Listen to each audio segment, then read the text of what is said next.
ఏంటి అంబటి రాంబాబు అరెస్ట్ గురించి ఏం చెప్తారంటే? చెప్పిన సార్ ఎవరు చేసిన పాపం వాళ్ళకి తప్పదని కర్మ అందరినీ కర్మ ఎవరిని వదిలిపెడదని అట్లా తిట్టడం ఒక ముఖ్యమంత్రిని పట్టుకొని ఆ స్థాయిని తిట్టడం తప్పు సార్.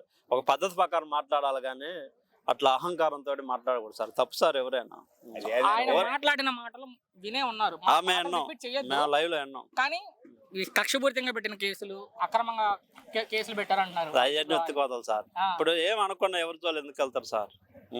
అది మనం ఇంటనే ఉన్నాం కదా, బూతులు తిట్టవచ్చు కదా. ఇవాళ ఎవరు బూతులు తిట్టకూడదు సార్.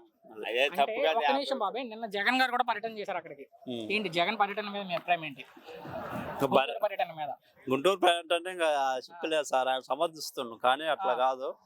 ఎవరు తప్పు చేసినా సమర్థిస్తుంది. చంద్రబాబు ఉండే ఎవరు తప్పు చేస్తే అమ్మటే ఎమ్మెల్యే కానీ ఎంపీ దాన్ని ఖండిస్తుండ్రు. అంటే జగన్ గారు మీరు అన్నట్టు నేను ఆయన ఏమన్నారంటే అంబటి రాంబాబుని అభినందించాల్సింది పోయి ఎందుకు అరెస్ట్ చేసింది ఈ ప్రభుత్వం అంటున్నారు.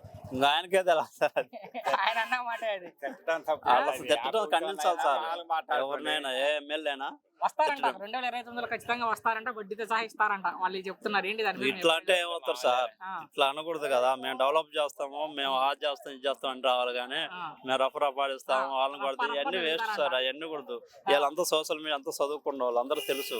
విద్యావంతులు కానీ విద్యార్థులు కానీ ఉద్యోగస్తులు కానీ అందరూ తెలుసు. ఎవరైతే అలా చేసేది డెవలప్ చేస్తారా రఫ్ రాస్తారు, దాన్ని బట్టి ఓట్లు వేస్తారు. చివరికి ఒకే ఒక మాట ముఖ్యమంత్రి గారి గురించి ఏం చెప్తారు? చంద్రబాబు నాయుడు గారి గురించి. చంద్రబాబు విజన్ ఉన్న నాయకుడు సార్. ఆల్రెడీ హైదరాబాద్ డెవలప్ చేసిండు, అందరూ తెలుసు. ఒక జాతీయ నాయకుడు ఆయన. ఆయన పోల్చుకుంటే వీళ్ళంతా సార్. ఆయనకి మన జాతీయ నాయకుడు, ఆయన ఒక జాతీయ నాయకుడు ప్లస్ రాష్ట్ర ముఖ్యమంత్రి విజన్ ఉన్న నాయకుడు. ఆల్రెడీ అమరావతి మామూలుగా హైదరాబాద్ డెవలప్ చేసిన అందరూ తెలుసు మనం. ప్లస్ ఇవాళ పోలవరం కానీ అమరావతి సీడప్ చేస్తుడు. కేంద్రం నుంచి నిధులు తేవడంలో నెంబర్ 1 చంద్రబాబు నాయుడు.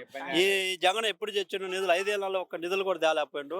చంద్రబాబు నాయుడు నిధులు తేవటం ఎన్ని తెచ్చి మీకే బడ్జెట్లు మన ఎన్ని నిధులు ఇచ్చారు. ఒక రాష్ట్రానికి నిధులు తేవాలంటే ఫస్ట్ ఒక చంద్రబాబు నాయుడు తప్ప ఎవడు వాళ్ళు కాదు.